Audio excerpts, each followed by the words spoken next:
जीवन को महान बनाने वाली प्रेरणादायक कहानियां, निस्वार्थ भाव से जगत कल्याण की सेवा में समर्पित महान व्यक्तियों के अनुभव। प्रजापिता पिताश्री ब्रह्मा एवं मातेश्वरी जगदम्बा सरस्वती के संग के रंग, ईश्वरीय यज्ञ इतिहास की झलकियां तथा परमात्म शक्ति अनुभूति से अपना जीवन श्रेष्ठ बनाने के लिए देखिए कार्यक्रम प्रेरणा।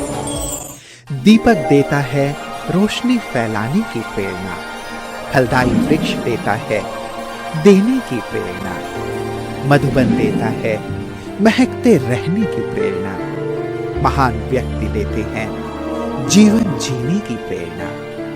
आओ प्रेरणा से दें हम सभी को प्रेरणा।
गुजरात के सौराष्ट्र में स्थित दीव केंद्र शासित प्रदेश है जो पुर्तगाल के इतिहास से जाना जाता है।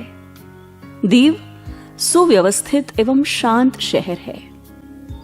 यह शहर पर्यटक स्थल एवं अंतर्राष्ट्रीय व्यापारिक केंद्र भी है। दीव के प्रजापिता ब्रह्मा कुमारी ईश्वरी विश्वविद्यालय की मुख्य संचालिका के रूप में आदरणीय गीता दीदी जी निमित्त है। आपका जन्म 1963 में कच्छ भुज के एक संपन्न व्यापारिक परिवार में हुआ। आप बचपन से ही धार्मिक एवं सेवा भाव से भरपूर रही है। आप साधारण, रहमदिल, साफ दिल, परोपकारी भावना से भरपूर है। मात्र 8 वर्ष की उम्र में आपको इस ईश्वरीय ज्ञान की प्राप्ति हुई। शांत एवं योगयुक्त वातावरण ने आपका मन मोह लिया। 1974 में आप पहली बार संस्था के मुख्यालय माउंट आबू में प्रभु मिलन मनाकर ईश्वरीय शक्तियों से भरपूर हुई। 1980 से हिम्मतनगर, मोड़ासा, जूनागढ़, जेतपुर, वीरपुर, भुज आदि स्थानों पर सेवाएं देते हुए 1994 से आप दीव में अपनी सेवाएं प्रदान कर रही हैं। समाज को ईश्वरीय संदेश देते हुए तनाव मुक्ति शिविर, ज्योतिर्लिंगम दर्शन मेला, शांति यात्रा, देवियों की झांकियां, बाल व्यक्तित्व विकास शिविर, महिला सम्मेलन इत्यादि अनेक कार्यक्रमों का आपने सफल आयोजन किया। वर्तमान समय आपके मार्गदर्शन में एक सेवा केंद्र और 4 गीता पाठशालाओं में 100 से भी अधिक विद्यार्थी प्रभु पालना का आनंद ले रहे हैं।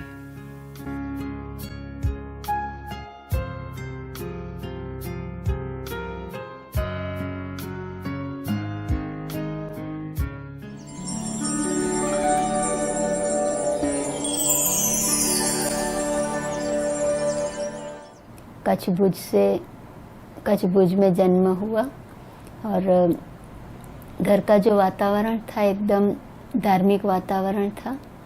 मम्मी को कृष्ण में बहुत प्यार था और कृष्ण की भक्ति करते थे। इसके कारण हम भी उसके साथ साथ कृष्ण को झूला झूलाना और वो मतलब पूरा भक्ति का वातावरण घर में रहता था। तो वही संस्कार बचपन से हमारे में आ गए थे। पढ़ाई पढ़ते पढ़ते जब एकाग्रता कम रहती थी तो सोचते थे कि क्या करें जो एकाग्रता बढ़े। जब पढ़ाई पढ़ते थे तो ये विचार आता था कि ऐसी लाइन ले जो माता पिता को कुछ हम मदद कर सकें और घर में भी कुछ आर्थिक रीति से मदद कर सके। इसी आधार से पीटीसी करने का विचार किया और उसमें सफलता भी मिली। लेकिन जब पढ़ाई पढ़ रहे थे, 5वीं कक्षा में थे, तब से ये विचार आता था कि पढ़ाई में एकाग्रता कैसे आए, कैसे जीवन में आगे बढ़े और पढ़ाई में ज़्यादा से ज़्यादा अंक प्राप्त करके मैं सबसे आगे निकलूँ, ये संकल्प रहता था। तो जैसे ही बाबा का ज्ञान मिला 1971 में 71 में, जब एक तरफ भारत पाकिस्तान का युद्ध चल रहा था, उसी समय जब भाई की मृत्यु हो गई थी, तो मृत्यु प्रवचन के लिए सेंटर से बहनें आई थी और उसी समय ज्ञान प्राप्त हुआ। तो एक जैसे ही बहनें आई तो जैसे एक आकर्षण हुआ कि बहनें एक फरिश्ते समान है, तो ये सफ़ेद वस्त्रधारी कौन है, क्या कर रहे होंगे। तो तब से एक विचार आ गया कि नहीं, मुझे अगर जीवन बनानी है तो इन्हों जैसी बनानी है। तब भले मेरी उम्र तो 9-10 साल की ही थी, लेकिन एक लक्ष्य जैसे मन में अंदर आ गया था कि मुझे भी ऐसा बनना है। तो इसी वजह से सेंटर पे आना जाना तब से ही शुरू हो गया था और बहनों का जो प्यार मिलता था उसी के आधार से ज़्यादा से ज़्यादा सेंटर पर रहने की इच्छा होती थी। वर्तमान समय जयपुर सेवा केंद्र के जो वनीता बहन हैं, उन्हों के द्वारा ही हमें ये ईश्वरीय ज्ञान प्राप्त हुआ। जब से ज्ञान प्राप्त किया तो मुरली में ज़्यादा रुचि रहती थी। मुरली सुनते ही जैसे ये लक्ष्य रहता था कि मुझे 2 पॉइंट तो मुरली की रिपीट करनी ही है, तो रिपीट भी करती थी और साथ साथ वो उसको मैं धारण कैसे कर सकूं और धारण करके लास्ट सो फास्ट और फास्ट सो फर्स्ट कैसे जाऊं, ये बुद्धि में ज़्यादा रहता था। तो जैसे मैं एक बार आबू गई थी मधुबन में, वैसे ही वनीता दीदी के साथ गई थी, तो वहाँ मुझे जो दादी जी का प्यार मिला, बिल्कुल छोटी थी फिर भी वो दादी जी के प्यार का ऐसा एहसास हुआ, तो मेरा वो लक्ष्य पक्का होता गया कि मुझे बस दादी जैसा जीवन बनाना है और जीवन को समर्पित करके विश्व सेवा में लगना है। दादी दादी गाए दिल, दादी दादी गाए दिल, ये हमारा कोई नहीं तुम सा प्यारा, कोई नहीं तुम सा प्यारा।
पहले मैंने पढ़ाई में पीटीसी किया।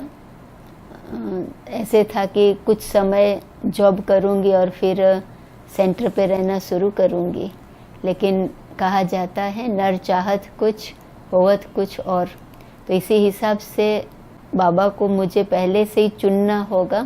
तो जैसे ही पढ़ाई पूरी हुई 1980 में, तब से ही जैसे बाबा से मिलने के लिए गई थी, तो अव्यक्त बाप दादा ने 3-4 कुमारियाँ बाबा से मिल रहे थे। तो अव्यक्त बाप दादा ने पूछा कि बच्ची नौकरी की टोकरी उठाएंगी या सेवा का ताज लेंगी। तो मैंने तो बाबा को कहा बाबा मैं दोनों करूँगी। तो बाबा ने फिर दूसरी बार पूछा बच्ची क्या करेंगी, नौकरी की टोकरी उठाएंगी या सेवा का ताज लेंगी। फिर भी मैंने यही जवाब दिया। तब तीसरी बार बाबा ने जैसे अधिकार से मुझे कहा कि बच्ची नौकरी की टोकरी नहीं उठानी है, सेवा का ताज लेना है। तो वो मुझे तब तो कुछ समझ में नहीं आया, लेकिन जब दीदी से मैंने पूछा कि बाबा ऐसे कह रहे हैं, अब मुझे क्या करना चाहिए, तो दीदी ने तो मेरे पर ही छोड़ा कि आपको अगर जॉब करने की इच्छा है तो भले जॉब करो, लेकिन बाबा का जो इशारा है कि आप अपना जीवन बाबा के कार्य में समर्पित करो। ये प्रभु मिलन का नजारा कितना सुंदर है, ये प्रभु मिलन का नजारा कितना सुंदर है। प्रभु प्यार का फैला हुआ चारों ओर समंदर है, ये प्रभु मिलन का नजारा, ये प्रभु मिलन का नजारा कितना सुंदर है। प्रभु प्यार का फैला हुआ चारों ओर समंदर है, ये प्रभु मिलन का नजारा, ये प्रभु मिलन का नजारा।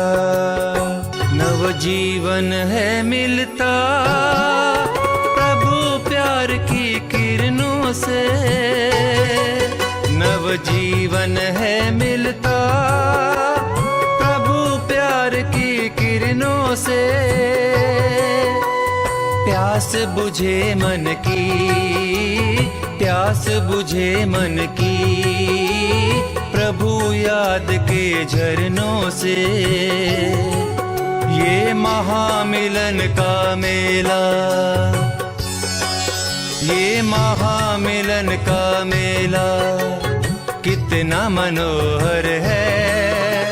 प्रभु प्यार का फैला हुआ चारों ओर समंदर है, ये प्रभु मिलन का नजारा कितना सुंदर है। प्रभु प्यार का फैला हुआ चारों ओर समंदर है, ये प्रभु मिलन का नजारा।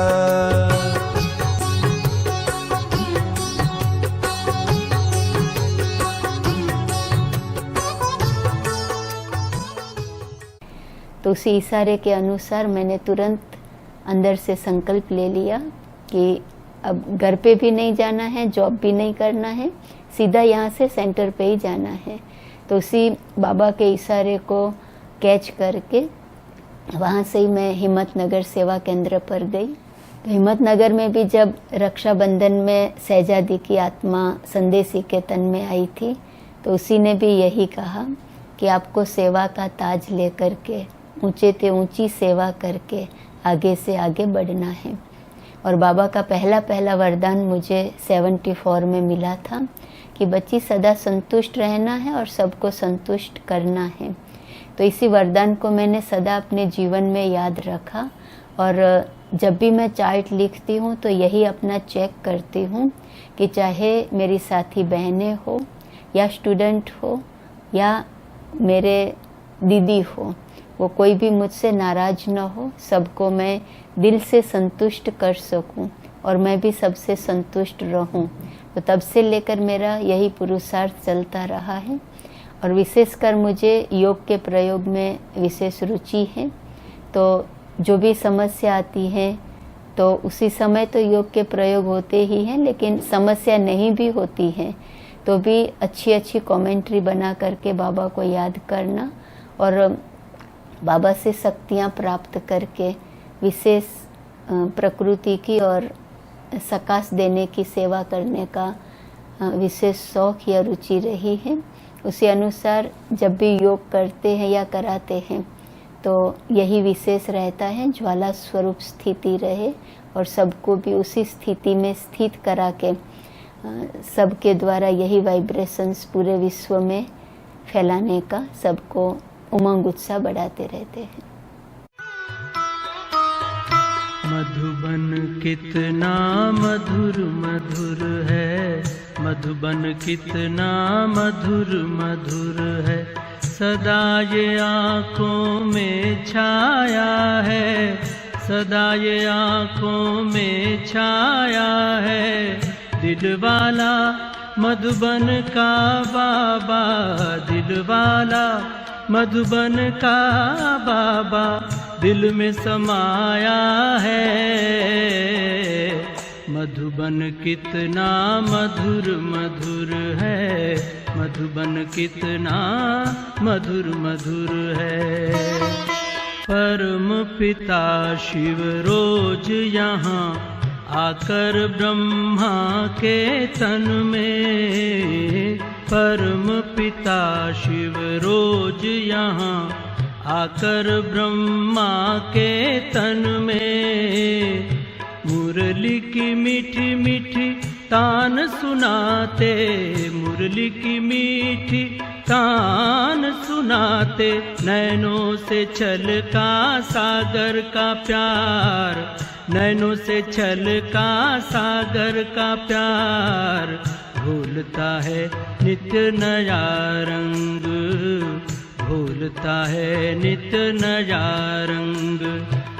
बच्चों के जीवन में दिलवाला मधुबन का बाबा, दिलवाला मधुबन का बाबा दिल में समाया है।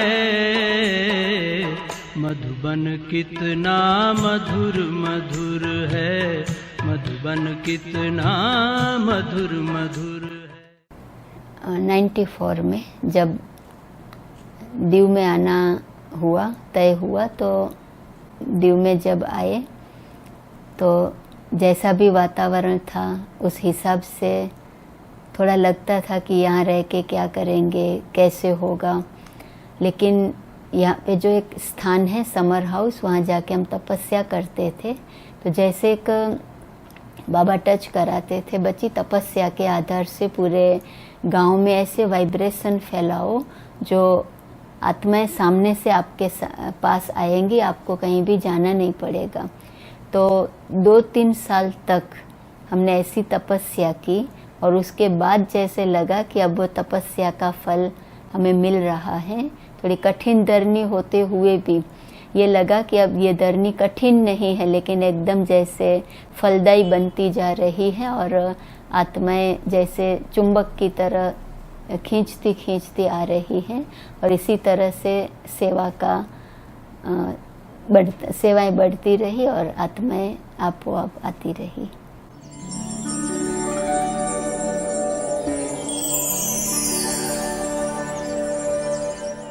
बाबा जैसे कहते हैं कि कर्म भोग को कैसे समाप्त करें, तो उसके लिए विशेष बाबा ने जो बताया है, भोग लगाओ भोग ना मिटाओ। तो बाबा को भोग लगाने से जो प्राप्ति होती है, जो अनुभव होता है, उसके आधार से हमारे कर्म भोग समाप्त होते जाते हैं। दूसरा है अपने तन को बाबा की सेवा में लगाओ। तो जितना तन बाबा की सेवा में लगेगा उतना तन की बीमारियां कम होती जाएंगी और कम होते होते धीरे धीरे वो समाप्त हो जाएंगी। तो विशेष 2 बातें हैं, तन को सेवा में लगाओ और दूसरा भोग लगाओ। इसी 2 बातों के आधार से कर्म भोग धीरे धीरे चुकतू होते जाते हैं। और कर्म भोग चुकतू करने के साथ साथ बाबा को जितना याद करेंगे तो याद के आधार से भी हिसाब किताब हमारे चुकतू होते जाते हैं। भोग लगाने से भोगना कैसे मिटती है, तो उसके आधार से जैसे कोई का विशेष भोग होता है तो हम अनुभव करते हैं कि 100-150 लोग आते हैं तो उस दिन 200 लोग आ गए, तो उसके साथ जिसके भी हिसाब किताब होंगे, जिसका भोग है उसके साथ जिसके भी हिसाब किताब होंगे, वो आत्माएं खींचती खींचती जैसे वो भोग खाने के लिए आ जाती हैं। तो वो जो भी हिसाब किताब होता है उनका उस आत्माओं के साथ वो भी चुकतू होता जाता है, और भोग लगाने वाली आत्मा को जैसे एक हल्कापन महसूस होता है। तो यहाँ दीव स्थान ऐसा है जहाँ चारों तरफ पानी है, तो हम सभी बहनें हफ्ते में एक बार सागर किनारे जाते हैं और प्रकृति के 5 ही तत्वों को ऐसा योगदान देते हैं, सकाश देते हैं, ताकि अंत समय में वो प्रकृति भी हमारा साथ देंगी, ये हमें विश्वास है। और अंत समय में कैसी भी परिस्थिति आएंगी तो मुझे विश्वास है कि मैं उसको सहज रीति से पार कर सकूंगी। एक अनुभव मैं सुना दूं, जब 2001 में भूकंप आया तो सब जैसे दौड़ा भागी कर रहे थे, और हम सभी बहनें खड़ी हो गई और एकदम जैसे अभ्यास किया कि अशरीरी आत्मा है, और इसी अभ्यास के आधार से आसपास क्या हो रहा है कुछ मालूम ही नहीं हुआ, और सहज रीति से उस परिस्थिति को पार किया। तो कोई भी, चाहे प्राकृतिक परिस्थिति हो, चाहे व्यक्तियों द्वारा कोई भी परिस्थिति आए, तो उस समय हम जितना बाबा की याद में रहेंगे, अशरीरी स्थिति का अनुभव करेंगे, तो वो परिस्थिति सहज ही पार हो जाएंगी और हमें उसमें सफलता मिल जाएगी। लेकिन इसके लिए मैं ये अभ्यास करती हूँ, बार बार आत्मा समझना, अशरीरीपन का अभ्यास करना, और बस अब घर जाना है, अब घर जाना है। जो दीदी का वाक्य है वो मुझे सदा याद रहता है, और दादी का भी वाक्य कर्मातीत बनना है, कर्मातीत बनना है, उसे याद करके मैं अपनी स्थिति को पावरफुल बनाने का अभ्यास करती हूँ।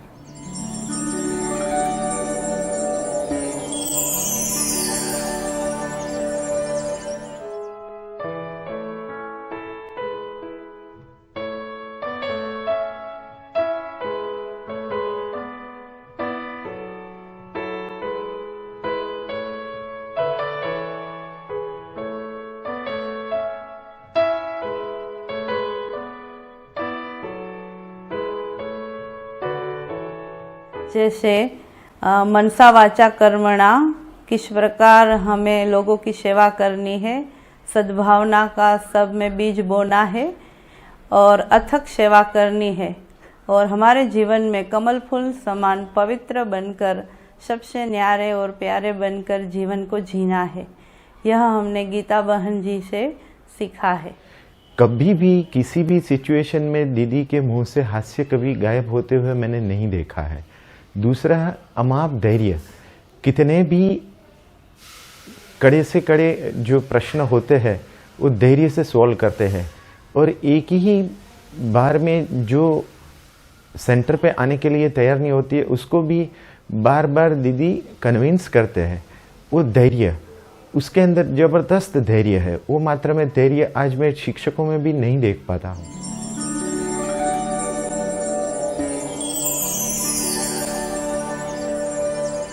दीदी त्याग, तपस्या, सेवा जैसे कि उसके रग रग में समाई हुई है। दीदी को देखते हैं तो दीदी जैसे हमेशा योग युक्त स्थिति में ही रहते हैं। सेवा में भी देखते हैं तो दीदी को बहुत उमंग उत्साह है सेवा के लिए। 54 इयर्स हो गए दीदी को, तो भी वो सेवा के लिए दौड़ते रहते हैं, और हम सब बहनों में भी बहुत उमंग उत्साह भरते हैं सेवा के लिए, और हम भी उमंग उत्साह से सेवा करते हैं। जब भी कुछ भी प्रोग्राम हो या कुछ भी कार्यक्रम हो, दीदी थकती नहीं है कभी भी, और सेवा में सतत कार्यरत रहती है। तो उससे हमें ये प्रेरणा मिलती है कि कभी भी थकना नहीं है और बाबा की सेवा जन जन तक पहुंचानी है।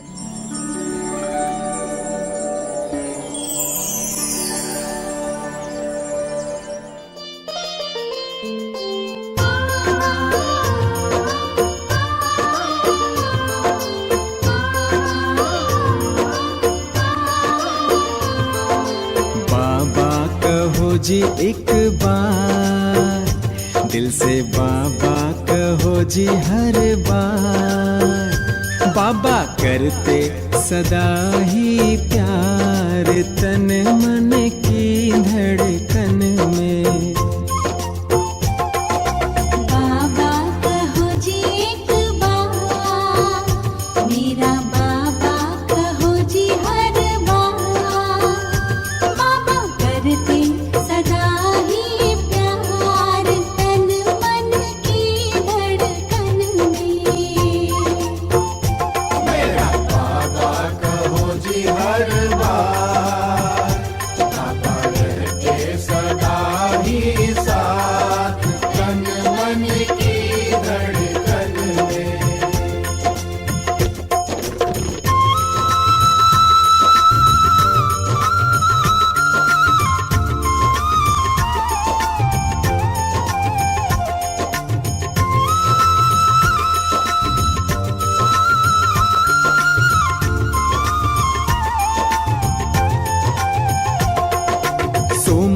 बुधवार को सोमनाथ जी सोम अमृत पिलावे, पिलावे जी पिलावे, पिलावे जी पिलावे।